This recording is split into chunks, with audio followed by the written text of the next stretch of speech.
अस्सलाम वालेकुम। आज के इस प्रोग्राम में मुझे जिन मौज़ूआत पर बात करनी है उसमें शामिल है कि अमेरिकी सदर डोनाल्ड ट्रंप ये चाहते हैं कि अब्राहम अकॉर्ड पे तमाम अहम अरब ममालिक और ख़ुसूसन पाकिस्तान भी दस्तखत कर ले, यानी कि इसराइल को तस्लीम कर ले, यानी कि जनरल आसम मुनीर इसराइल को तस्लीम कर लें। ये मामला क्या है, अब्राहम अकॉर्ड है क्या, इसमें पॉजिटिव बातें क्या थी जो मीडिया या एनालिस्ट उसको कहते हैं, और इसमें खदशात वाली बातें कौन सी हैं। पाकिस्तान की फौज पिछले 25 सालों से, जनरल मुशर्रफ के दौर से अब तक इसराइल के हवाले से क्या क्या पॉलिसी रखती रही है, इसके ऊपर हम तफसील से बात करेंगे। इसी तरीके से आज एक हुक्म आया, एक अदालती हुक्म आया, और उसके जरिए कॉन्स्टिट्यूशन 1 इस्लामाबाद की सबसे अहम, सबसे पुरशिकवा, सबसे बेहतरीन जगह पर मौजूद इस इमारत कॉन्स्टिट्यूशन 1, जो खुसूसी तौर पर जियो न्यूज़ के सहाफ़ियों ने उसके लिए एक मुहिम चलाई, बाकायदा उस बिल्डिंग को खाली कराने से रोक दिया है सीडीए को, इंतज़ामिया को। इस मामले के ऊपर एक मरतबा फिर से तफसील से बात करेंगे और मैं आपको बताऊंगा कि लास्ट टाइम हमने क्या डिस्कस किया था और ऐसा हुआ क्यों, ये इस तरह से चंद साल बाद ये कट्टा क्यों खुलता है। आपके सामने ये पूरी बात जो है वो शवाहिद के साथ रखते हैं, बल्कि इसी अहम मौजू से गुफ्तगू का आगाज करते हैं। मैं बहुत ज़्यादा तफसील में नहीं जाऊंगा, जो हम चंद दिन पहले 2 वीलॉग्स में इस हवाले से बात कर चुके हैं।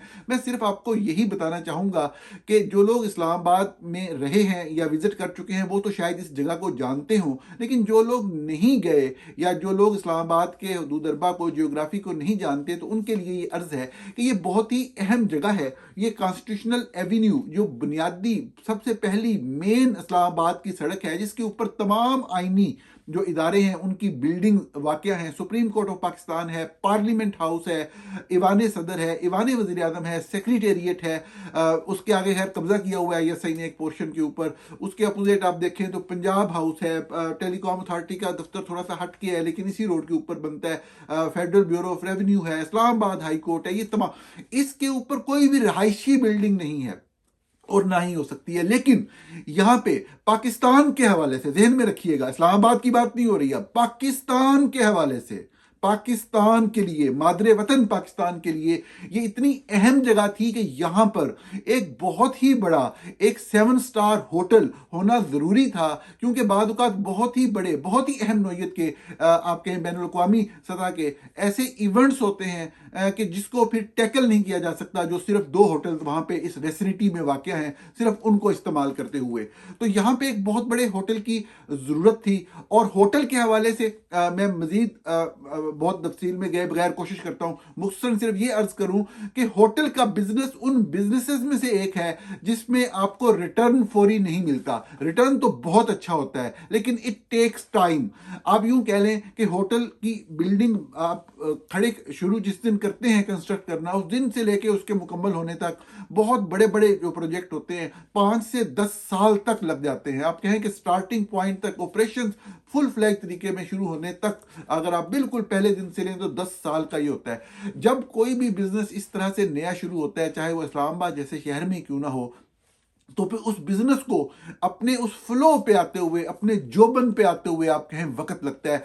एक और डेकेड आप कहें लग सकता है। अगर आप 20 ना भी करें तो ये 15-16 साल लगते हैं। 15-16 साल पाकिस्तान में जो हमारे इन्वेस्टर्स होते हैं वो इतना इंतजार नहीं करना चाहते। हालांकि ये इन्वेस्टमेंट जो है वो एक एक एक, एक स्ट्रेटेजिकल इन्वेस्टमेंट होती है। इसमें ऐसी पार्टीज को ही मतलब सादर इन्वेस्ट करती हैं जो इस शोबे से ताल्लुक रखती हो, और उनको पता होता है कि ये अगर हमें लेट होगी भी सही, ताखीर होगी भी सही, तो जब हम कमाएंगे तो बहुत अच्छा कमाएंगे, ये उनको पता होता है। और ये बहुत बहुत अच्छी इन्वेस्टमेंट भी होती है। इस हवाले से बहुत से कारोबार, बहुत से बिजनेसेस से ज्यादा आपको रिटर्न मिल रहा होता है। इसलिए अगर वो जगह जो वो खरीदते हैं वो बहुत महंगी भी हो तो इसमें कोई मजायके वाली बात नहीं। लेकिन क्योंकि पाकिस्तान ज़्यादा इकोनॉमिकली उतना स्ट्रांग नहीं है, इस्लामाबाद उस तरीके से वो बहुत बड़ा शहर नहीं है, बहरहाल जिस तरह एक बहुत बड़ा इंडस्ट्रियल सिटी होता है। कि वहाँ पे बड़े बड़े कारोबारी अफराद, बड़ी बड़ी कंपनियों के मालकान, सीईओज या उनके एग्जेक्टिव्स जो है वो आए और ठहरें, तो उसमें आपको थोड़ा सा फैसिलिटेट करना पड़ता है। अब ये हुआ कि जब ये प्लॉट लीज किए जाने का मामला आया तो ये काफ़ी अरसे से, बहुत लंबे अरसे से अंडर डिस्कशन था, और अल्टीमेटली यही फैसला हुआ कि यहाँ पे 7 स्टार जो होटल है उसकी लीज जो है वो दी जाएगी। मैंने आपको उसके एविडेंस भी दिखाए, उसके जो इश्तिहारात अखबारात में आए, जो लेटर्स पब्लिश हुए, वो भी मैंने आपको सबका वीलॉग में सारे दिखाए।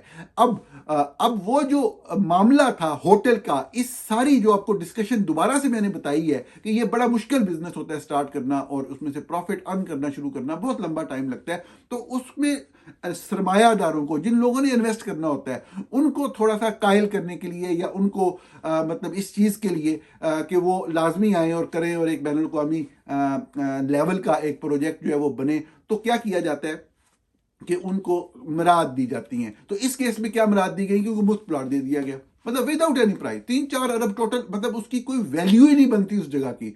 मतलब आप यूं कहें कि पार्लियामेंट हाउस जिस जगह पे वाक़या है, जितनी उस पार्लियामेंट की जो बुनियादी हैसियत बनती है उस शहर में, उतनी से उतनी अहमियत इसकी बनेगी। लेकिन पार्लियामेंट अगर 3-4-5 मंजिला है तो ये बहुत ऊंचा टावर होना था। उस पॉइंट ऑफ व्यू से, उसकी हाइट के हवाले से ये द मोस्ट इंपॉर्टेंट आप कहने के एक स्ट्रक्चर जो है वो फेडरल कैपिटल में खड़ा होना था। बिल्कुल आप कह लें कि जो सबसे टॉप सिक्योरिटी पॉइंट है वहां के ऊपर, इसमें रेजिडेंस का तो सवाल ही पैदा नहीं हो सकता।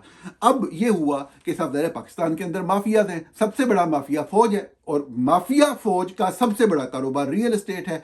अब जनरल मुशर्रफ के दौर में हुआ, और यकीनी तौर पे उनके जहन में ये चीज़ होगी कि उनके अपने करीबी लोग ही, उनके अपने करीबी बिजनेसमैन ही आके इन्वेस्ट करें, और उन्होंने जिस तरीके से भी वो फैसिलिटेट कर सकते होंगे किया, लोगों को दिखाने के लिए वो इश्तिहारात आए, सीडीए ने वो सब कुछ किया, और यही तासुर दिया गया कि यहाँ पे होटल बनेगा। लेकिन अल्टीमेटली ये जो डिज़ाइंस थे उन जराइम पेशा अफराद के, उन जराइम पेशा अफराद की, उन कंपनीज के जिन्होंने कॉन्स्टिट्यूशन 1 के इस प्रोजेक्ट को लेके आगे चलना था, वो सब के सब मुजरम हैं, सब के सब जराइम पेशा अफराद हैं। उन्होंने पहले दिन से ही इस तरह की मूवमेंट हरकतें शुरू कर दी, जैसा कि हमने सेंटोरस मॉल में देखा था कि वो भी एक होटल और एक प्लाजे का प्रोजेक्ट था। उसको भी फौरी तौर पे एक प्लाजे और प्रेसिडेंशियल उसमें कम्प्लेक्स में बदल दिया गया। होटल आज तक वहां पे तमीर नहीं हो सका, एक बहुत बड़ा फ्रॉड। लेकिन सब जरा उसमें ISI के लोग डायरेक्टली उस वक्त के इन्वॉल्व थे, उनकी इन्वेस्टमेंट में शेयरिंग हुई और वो बात आई गई हो गई। अब इस हवाले से ये वाला जो मसला था ये बड़ा अहम था। पाकिस्तान की जो जितनी एलीट है, जितने ताकतवर लोग हैं, उनकी ये ख्वाहिश पैदा हुई कि यहाँ पे जो है वो किस तरीके से कोई ना कोई जगह ली जाए, थोड़ा सा मतलब है कि रास्ता बना के अंदर जाया जाए। लेकिन आपके सामने जब भी किसी गवर्नमेंट के इदारे की बात होती है, मैं हमेशा खुल के तनकीद करता हूँ, लेकिन ये भी एक असूल है कि जहाँ पे सही बात हो उसको अप्रिशिएट भी किया जाना चाहिए। जैसे ही इन लोगों ने, जो कि सिस्टम के, जो कि इस निज़ाम के ताकतवर तरीन लोग थे, इन्होंने अपने फ्रॉड वाले मंसूबे के ऊपर इंप्लीमेंट करना शुरू किया, तो सीडीए में लोगों को समझ आ गई। तो सीडीए को एक सलाम जाता है कि सीडीए ने हमेशा अलल ऐलान, हमेशा बार बार कहा फ्रॉड फ्रॉड, ये फ्रॉड कर रहे हैं, फ्रॉड कर रहे हैं। अब जो बददियानत लोग हैं, जो बददियानत सहाफ़ी हैं इस शोबे के अंदर, वो आके आपको ये बताएंगे या आपको आके ये कहेंगे कि नहीं जी, सीडीए ने तो ये नहीं किया, ये तो रेजिडेंशियल प्रोजेक्ट था, ये तो एक कानूनी तरीके से हो रहा था, तो अगर सीडीए चाहता तो रोक लेता। जो मेरे वतन के मामलात को जानते हैं, जो ये समझते हैं कि इस मुल्क के अंदर इक़्तिदार की बागडोर ही नहीं, नज़्म व नस्क के हवाले से, एडमिनिस्ट्रेशन के हवाले से मुकम्मल ग्रिप तमाम मामलात के ऊपर, तमाम इदारों के ऊपर किसकी होती है, उनको पता है कि हुकूमत कोई भी बैठी हो, चाहे वो जनरल मुशर्रफ के आगे शौकत अजीज़ की हुकूमत हो, चाहे वो पीपल्स पार्टी वाले हों, चाहे वो नवाज शरीफ बाद में आए, खकान अब्बासी आए, चाहे वो कोई भी लोग हों, चाहे PTI के लोग हों, चाहे बाद में ये PDM वाले, हुकूमत एक ही जगह पे होती है। इस तरह के बड़े बड़े कॉन्ट्रैक्ट वही देते हैं, वही जर्नेल देते हैं, वही फौज देती है, और CDA जैसा इदारा कुछ नहीं कर सकता। मैं तो कहता हूं सलाम है उन अफसरान को जिन्होंने इसके बावजूद कि पूरा ताकतवर माफिया जो है वो डटा हुआ था इस बात के ऊपर कि हमने हिलने नहीं देना, हमने हर हालत में अपनी करके रहनी है, हमने यहाँ पे हाउसिंग का एक प्रोजेक्ट बना के छोड़ना है पाकिस्तान की पार्लियामेंट के सामने, और शर्मिंदा करना है पाकिस्तान को, आईने पाकिस्तान को, पाकिस्तान के लोगों को, कि हम ये भी कर सकते हैं। तुम्हारे बिल्कुल दामन के ऊपर, तुम्हारे बिल्कुल इस जगह के ऊपर जहाँ तुम्हारी पार्लियामेंट, जहाँ तुम्हारी कौमी अलामत है, वहाँ पे हम अपना रेजिडेंशियल प्रोजेक्ट में बना के दिखाएंगे। तो CDA ने उनको मुसलसल लेटर्स लिखे हैं, मुसलसल मीडिया में खबरें छपी हैं।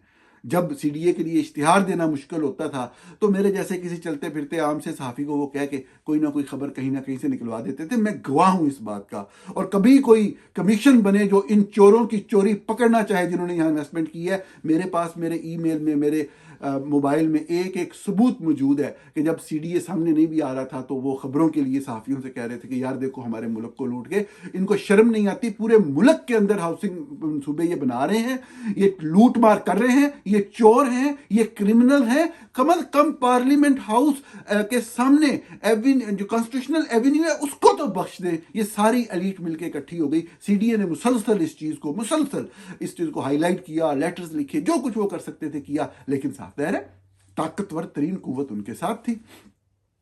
अब मसला क्या हुआ है, मैंने आज इसको क्यों डिस्कस कर रहा हूं, मैंने आपको ये खबर देनी है जो मैं आपको किसी हवाले से, अगर आपने मेरा वीलॉग नहीं सुना तो जाके सुने, मैं आपको बता चुका था ये बात कि ये मामला अभी क्या हो रहा है, ये शोर होगा क्यों बचा हुआ है। और जियो के ऊपर बैठ के लोग मतलब सफ़े मातम बिछी हुई थी जियो पे, कि जी रात के 12 बजे देखे दरवाज़ा खटका के उनको निकाला गया है, अब पाकिस्तान में कौन सरमायाकारी लेके आएगा, वो सब रोने धोने आपने देखे। लेकिन खबर मैंने आपको ये बताई थी कि कोई ना कोई मामू एक्टिव होता है और फिर साफ ज़ाहिर है कि रेट डिफरेंट होते हैं, डिमांड्स होती हैं, उन डिमांड्स को पूरा करना होता है। नाज़रीन, समझने की बात इसमें सिर्फ एक है, आप थोड़ा सा गौर करेंगे आपको बात का पता लग जाएगा, और बात यही है और कोई बात नहीं है। निज़ाम इस तरह के बड़े बड़े मंसूबे किसको देने हैं जहां से पैसे आते हैं, चाहे वो माइंस एंड मिनरल्स हों, चाहे वो ऑयल के मामलात हों, चाहे पाकिस्तान की कोई भी चीज़ हो। पाकिस्तान में मैंने तो आपको बताया कि जो सिविलियंस ने अपनी मेहनत से कोई अदारा बनाया, जो प्रॉफिट जिसने देना शुरू किया, तो फौज ने आके उसके ऊपर कब्जा करके उस इदारे को भी अपने लपेट में ले लिया। सिविलियन मिनिस्ट्रीज के अंडर रहा, लेकिन अपने लोगों को बीच में रेगुलर एक अफसर को पहले घुसा दिया, बाद में कोई रिटायर अफसर आना शुरू हो गए तो उन्हीं की फैमिली के मामे चाचे ताए भतीजे भांजियाँ वो वहाँ पे उन अदारों में काम करना शुरू हो गए। ये तो इस तरह करते हैं। तो जो रिसोर्सेज वैसे होते हैं जहाँ से पैसा आना होता है उसके ऊपर कब्जा करके रखते हैं, साफ जाहिर है। अब प्रॉब्लम कहां पे आती है, जो आपके समझने की बात है कि इस फौज के अदारे में सबसे आइन तो है नहीं, जहां ला कानूनियत होती है, जहां जंगल का कानून होता है, वहां तो मोस्ट पावरफुल किंग होता है ना। तो लेकिन अब बात यह है कि किंग कभी कभी बदल जाता है।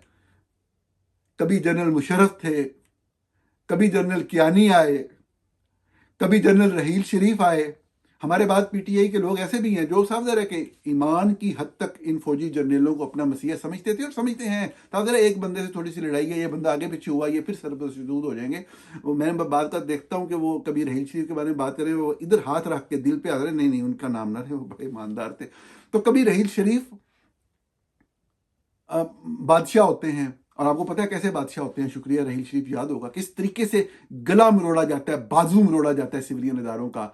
और फिर कभी जनरल कमर जवेद बाजवा और फैज़ हमीद की जो डोयो है वो मुल्क के ऊपर जो है वो काबिज होती है, इक़्तिदार होती है, और वो फिर हुक्मरानी करती है अपने मिठुओं के ज़रिए और मियाँ मिठुओं के ज़रिए। और फिर सहाफ़ियों को पकड़ा जाता है और मारा जाता है, और फिर मुदस्सर नारो जैसे लोग गायब होते हैं और ख़त्म कर दिए जाते हैं, फिर अली रज़ा अब्दी को शहीद किया जाता है, और सारा कुछ होता है, वो सब कुछ होता है जो वो ताकतवर डोयो कर सकती है। वो उनका रजीम था, वो उनकी सल्तनत थी, वो उनकी ममलकत थी, वो उनकी बादशाहत थी। फिर बादशाह तब्दील होती है, फिर आसम मुनीर के पास आती है, और जब आसम मुनीर के पास आती है तो फिर नाज़रीन ये ज़रूरी होता है ना कि जेड़े हुण पहले उधर पैसे दे रहे सन, इधर हुण नवा रेट तय करना पड़ेगा। ये बात मैंने आपको पिछले वीलॉग में बताई थी, और ये बड़ी वाज़ेह और बड़ी क्लियर बात है, और किसी का बाप भी कुछ नहीं कर सकता था। ये भी मैंने, अगर आप मेरा वीलॉग सुने, मैंने आपको सारी तफसीलात बता के, मेरा तफसीलात बताने का सिर्फ ये मकसद था कि चंद सहाफ़ी बदयानती कर रहे थे कि देखें जी CDA ने इजाज़त तो दी थी ना, केड़ी इजाज़त दी थी यार, आप झूठ बोल रहे हैं, लोगों को बेवकूफ़ बना रहे हैं। CDA ने इश्तिहार दिया हुआ है कि ये इस होटल के लिए ये प्लॉट है, सिर्फ होटल हो सकते हैं। फिर उसके अंदर बाकायदा देखें, इतने बदयानत लोग होते हैं बाज, सिर्फ लोगों को बेवकूफ बनाने के लिए उन्होंने कहानियां घड़ी कि नहीं नहीं आपको नहीं पता, ऐसे ये कह रहे हैं, इन्होंने पढ़ा है नहीं, उसमें अपार्टमेंट की बात, कोई अपार्टमेंट की बात नहीं थी। बिल्कुल अपार्टमेंट बनाना ना सिर्फ गैर कानूनी एक्ट था कि आज के दिन की भी जो कानूनी और जो दस्तावेजात मौजूद है आज के दिन भी, एक बंदे का पुत्र, एक इंसान का पुत्र जो है वो आके किसी ऐसे मनसब पे बैठे कि वो आइन और कानून के मुताबिक करे, ये सब लोग गिरफ्तार होते हैं। मैं अर्ज कर रहा हूं मौजूदा सूरत हाल के मुताबिक, आज के दिन की सूरत हाल के मुताबिक भी अगर आप सिर्फ कागज पढ़ लें, कागजों में क्या लिखा हुआ है, वहां पे लिखा हुआ है ये लफ्ज कि यहां पे ये अपार्टमेंट बनाना गैर कानूनी है।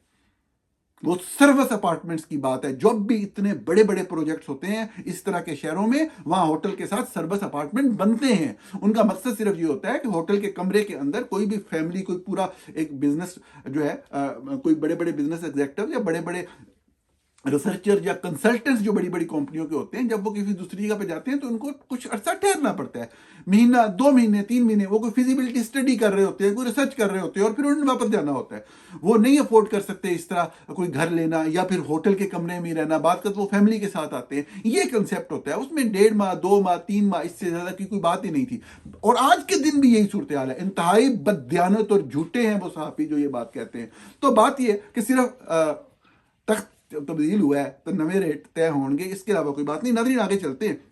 सदर डोनाल्ड ट्रंप ने अब से थोड़ी देर पहले ये ट्वीट किया है। कुछ खबरें पहले भी चल रही थी और उन्होंने बताया है कि ईरान के साथ जो डील के मामलात हैं वो बहुत ही तेज़ी से आगे चल रहे हैं और उन्होंने इस ख्वाहिश का इजहार किया कि जी जो अब्राहम अकॉर्ड है, मेरी ख्वाहिश है कि उसके ऊपर दस्तखत किए जाएं और उसको आगे लेकर चला जाए, उसके ऊपर अमल दरामद हो, ताकि खित्ते के अंदर जो है, ये उनके जो भी लिखा उन्होंने तहरीर लिखी उसका मफहूम ये है, ताकि खित्ते के अंदर जो है वो एक हिस्टोरिक डेवलपमेंट हो और मामला आगे चलें। अब ये कितनी हिस्टोरिक डेवलपमेंट है, वो ईरान वाली गल, वो लड़ाई, वो यूरेनियम इनरिचमेंट, वो बातें किधर गई। बात सदर ट्रंप के पिछले 2-3 ट्वीट से बिल्कुल खुल के सामने आ गई है, रोज़े रोशन की तरह यहाँ हो गई है। और मैं तो कायल हूं अब इस बात से कि ये इसराइल का भी मसला नहीं था, ये मसला सिर्फ और सिर्फ सऊदी अरब और यूएई, कतर और खुसूसन सऊदी अरब का अमेरिका में अपना इन्फ्लुएंस और अपनी इन्वेस्टमेंट इस्तेमाल करते हुए अमेरिका और इसराइल के ज़रिए अपनी जो स्कोर सेटल करना था, जो एक पावर का बैलेंस है उसको क्रिएट करने की कोशिश करनी थी। There was nothing else. Iran ने मुकाबला किया, जिस तरह भी किया वो सबके सामने है। लेकिन बहरहाल ईरान ने जो गलत भी किया, ईरान के रजीम ने जो गलत किया, मैंने उसको भी हमेशा आपके सामने बयान किया। जुल्म की कभी कोई तोजीह पेश नहीं की जा सकती जितना जुल्म इस साल के आगाज़ में ईरान में आम ईरानी शहरियों पे हुआ, जो कत्ल गारत हुई, उसकी कोई तोजीह नहीं, कोई तो उसकी जस्टिफिकेशन किसी सूरत में भी नहीं हो सकती। बहरहाल जो आज का डेवलपमेंट है उसके अंदर प्रेसिडेंट ट्रंप ने जो लिखा, मैं सिर्फ नाम चंद पढ़ना चाहता हूँ कि उन्होंने सऊदी अरब के किंग का लिखा, यूएई के बादशाह का लिखा, सऊदी अरब के हिसाब से है कि जो आप कह लें कि क्राउन प्रिंस हैं, इसी तरीके से कतर के अमीर का लिखा। उसी तरीके से उन्होंने पाकिस्तान में जब जिक्र आया तो उन्होंने बजाय पाकिस्तान के हुक्मरान का लिखने के, जो कि कागजी तौर पर हुक्मरान कोई भी हो सकता है, जनाब आसफ अली जरदारी सदर हैं, शहबाज शरीफ साहब कहने को वज़ीर आज़म हैं, तो लेकिन उन्होंने जो असल हुक्मरान है फील्ड मार्शल आसम मुनीर का लिखा। अब ये बात के ऊपर तनकीद करें तो बाद लोग, मैंने ये देखा सोशल मीडिया कि हाँ तानू अग लगी यार, मतलब ये देखें इन्होंने पाकिस्तान को कोहबा खाना बना दिया कि कोई शख्स जो है वो कोई दलील की, कोई असूल की, कोई इंसाफ की बात करे, कोई इनको बताए कि भाई वो शख्स तो अगर आर्मी चीफ तुम्हारे मुताबिक था भी सही तो वो रिटायर हो गया, उसकी मुद्दत मुलाजमत मुकम्मल हो गई, अब वो कब्जे के जरिए वहां पे बैठा हुआ है। सिर्फ इस तरीके से बैठा हुआ है कि जो बैनुल अक़वामी ताकतें हैं उनको प्लेटों में रख रख के पाकिस्तान की हर चीज बेच रहा है, इसलिए उसकी दुनिया के अंदर जो है वो उसको इस बात को हाईलाइट करने के ऊपर आपको ताने दिए जाते हैं। आपको ये कहा जाता है जी कि आप पता नहीं क्या क्या अल्फाज इस्तेमाल होते हैं, वो मेरा मौजूद गुफ्तगू नहीं है, लेकिन आप देखें ये कितने कम ज़र्फ लोग हैं, इनके दिलों में पाकिस्तान के लिए कितनी नफरत है, सिर्फ अपनी अना के लिए, सिर्फ शाहे वक़्त की खुशनुदी हासिल करने के लिए कितने कितने हद तक ये लोग गंदे हो जाते हैं, गिर जाते हैं। खैर, आगे उन्होंने बताया कि उन्होंने तैयब रजब अर्दगान से भी बात की है और बाकी जिन लोगों से उनकी बात हुई, और उन्होंने ये कहा कि उनकी ये बड़ी ख्वाहिश है। उन्होंने कहा कि अगर कुछ लोगों को कुछ रिजर्वेशन भी हों तो वो भी देखी जा सकती हैं, लेकिन उन्होंने फिर स्पेसिफिकली दोबारा लिखा कि मैं इन ममालिक के हवाले से चाहता हूँ कि ये अब्राहम अकॉर्ड को जो है वो एक्सेप्ट करें, एक्नॉलेज करें, और इसके मुताबिक जो है वो आगे चले। अब्राहम अकॉर्ड जो है ये सदर जो डोनाल्ड ट्रंप हैं, इन्होंने 2016 में अपने जो डेविड कुशनर हैं, उनके जो सन इन लॉ हैं, उनके ज़रिए उनकी सरबराही में एक मिडल ईस्ट में एक प्रोसेस का आगाज़ किया था। इसका मकसद इसराइल को एक्सेप्टेबल बनाना था, इस रीजन में पहले मरले पे एक्सेप्टेबल बनाना था। अब जो हो रहा है वो दूसरा मरला है उसका। तो उसमें कोशिश करनी थी कि जितने भी ममालिक हैं वो उसको तस्लीम करें। उसको खुसूसी तौर पर सबसे पहले, ये बड़ी अहम बात है, लोग सिर्फ रिपोर्टिंग देखते हैं, सबसे पहले सऊदी अरब ने तस्लीम किया, लेकिन उसमें कुछ ऐसी चीज़ें थी कि जी सामने हम ये चीज़ करेंगे और सामने ये चीज़ नहीं करेंगे। तो खैर, जो भी सितंबर 2020 में मायदा हुआ वाइट हाउस में, वाशिंगटन में, डोनाल्ड ट्रंप उस वक्त पहले सदर अपनी मुद्दत में थे, उनकी मौजूदगी में उसमें हमने देखा कि सऊदी अरब ने और बहरीन ने साइन किए इसराइल के साथ अब्राहम अकॉर्ड के हवाले से, और हमने ये भी देखा कि मोरक्को और जो सूडान है वो भी उसका हिस्सा बने बाद में। अब इसका मतलब यही है कि उस रीजन के अंदर जो लॉन्ग स्टैंडिंग कन्फ्लिक्ट्स हैं उसको ख़ात्मा किया जाए, इसराइल को तस्लीम किया जाए।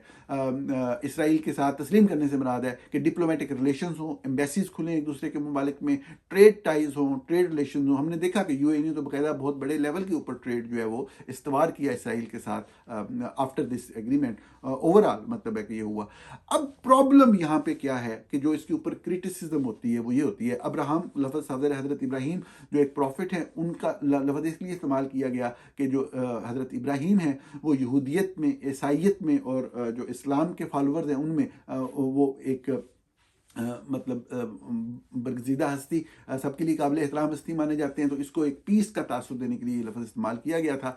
प्रॉब्लम इसमें सिर्फ ये था, अरब वर्ल्ड के मुसलमानों को, अरब वर्ल्ड के ममालिक की हुकूमतों को नहीं प्रॉब्लम था कोई भी, दे वर डाइंग फॉर इट। लेकिन जो लोगों को प्रॉब्लम था वो ये था कि जो पैलेस्टीनियंस हैं उनके मसले का हल किए बगैर ये बात किस तरफ जा रही है। ये पहली बात तो ये है कि जब तक वो मसला हल नहीं होता, जब तक पैलेस्टीन को एक इंडिपेंडेंट स्टेट के तौर पे तस्लीम नहीं किया जाता, जो भी उसकी वेस्ट बैंक या गज़ा या जो भी उनकी लिमिटेशन है वो मेरा मौजू नहीं है, वो जो भी हैं उनको एक रियासत के तौर पे तस्लीम किया जाए और फिर बात आगे चले, उनका मसला लॉन्ग टर्म बेसिस के ऊपर जो है वो सॉर्ट आउट हो। तो उसके बगैर अगर आगे चला जाता है तो ये बहुत ही गलत बात है, ये अनएक्सेप्टेबल बात है। ये बहुत सारे लोगों का ये व्यू पॉइंट था।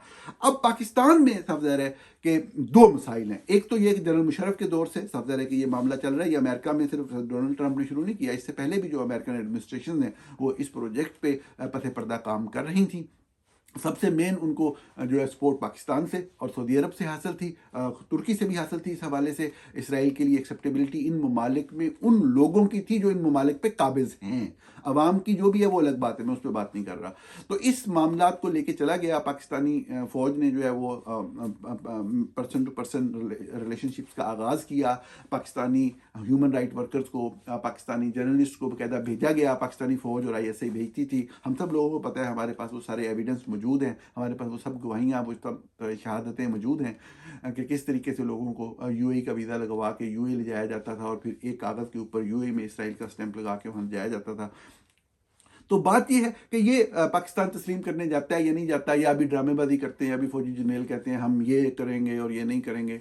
जो बात जिस तरफ जा रही है अब सब लोग समझ रहे हैं, लेकिन इसमें हम जैसे पाकिस्तानियों का, आम गरीब पाकिस्तानियों का, जो असल पाकिस्तानी हैं, जो कि इन काबिज किए हुए चंद शरपसंद और गुंडागर्द अनासर से तंग हैं, हमारा एक मौक़िफ़ है और वो रहेगा, हमेशा रहेगा। और वो ये है कि आपने इसराइल के नाम पे और इसराइल के ख़िलाफ़ नफ़रत पैदा करने के नाम के ऊपर 78 साल इस कौम के अंदर जो है वो नफ़रतें बोई हैं। आपने इस कौम की जड़ों के अंदर नफ़रत का जहर घोला है। आपने नस्लों की नस्लें तबाह की हैं, आप इतनी आसानी से इस तरफ नहीं जा सकेंगे, ये याद रखिएगा। आपको सामने आके एक तो कोई क़यादत आए, प्रोफेशनल क़यादत आए पाकिस्तानी फ़ौज की, मुल्क तो फ़ौज नहीं चलाना है, उसके ऊपर तो अब क्या डिबेट करनी।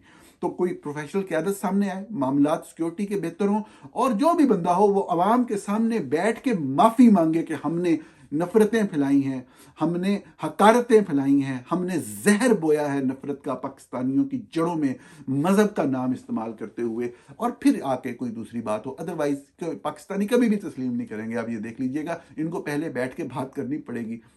ये खुद को स्टेक होल्डर समझते हैं और दूसरों को स्टेक होल्डर भी नहीं समझते। आप देखिएगा ये किस तरीके से टेबल के ऊपर आते हैं। बहरहाल नाज़रीन, ये ओवरऑल सूरत हाल है। अब्राहम अकॉर्ड के हवाले से बहुत ही तेज़ी से डेवलपमेंट हुई है। बड़ा ही स्ट्रॉन्ग वर्डेड जो है वो स्टेटमेंट है डोनाल्ड ट्रंप का आखिरी, और धमकियां भी साथ साथ डोनाल्ड ट्रंप दे रहे हैं, और उसका जवाब जो है वो ईरान की तरफ से अभी थोड़ी देर पहले ये आया कि वो भी उनके जो उंगली है वो ट्रिगर के ऊपर है, अगर कोई जारियत की गई तो मुंह तोड़ जवाब दिया जाएगा। ये वैसे हल नहीं है ईरान के लिए, मैंने हमेशा ही कहा यही बेहतरी है, किसी भी तरीके से डील हो, मामला आगे चलें, उनको दुनिया में वापस आने का मौका मिले, कारोबार में हिस्सा लेने का मौका मिले, इन मजहबी इंतहा पसंद मुल्लाओं से जान छुड़वाएं। ईरान दुनिया की बेहतरीन कौम बन के आगे आ सकती है, शिद्दत पसंदी के साथ कभी भी आगे नहीं चल सकती। लेकिन पाकिस्तान क्या किस तरफ जा रहा है? पाकिस्तान को जिस तरीके से सदर ट्रंप ने इस पूरे 2-3 तहरीरों के अंदर पाकिस्तान की जो सिविलियन क़यादत है उसको माइनस करके एक चेहरा दिखाया, मतलब समझ नहीं आई पाकिस्तानियों को, जो चंद सहाफ़ी बैठ के पाकिस्तान की सिर्फ अपनी शाह को खुश करने की एक रविश की वजह से पाकिस्तान के मुंह पर थप्पड़ मारे गए हैं बेसिकली, कि पाकिस्तान को बजाय तमाम ममालिक को उनके रूलर्स के ज़रिए मुखातब किया गया, और पाकिस्तान को जो है वो उसके जो काबिज़ होता है आर्मी चीफ, उसके हवाले से तारुफ कराया गया। लेकिन इसराइल के हवाले से, अब्राहम अकॉर्ड के हवाले से जनरल आसिम मुनीर की फ़ौज किस तरफ जाती है, ये आने वाला वक्त बताएगा। नाज़रीन, प्रोग्राम देखने का बहुत शुक्रिया, कल फिर मुलाकात होती है।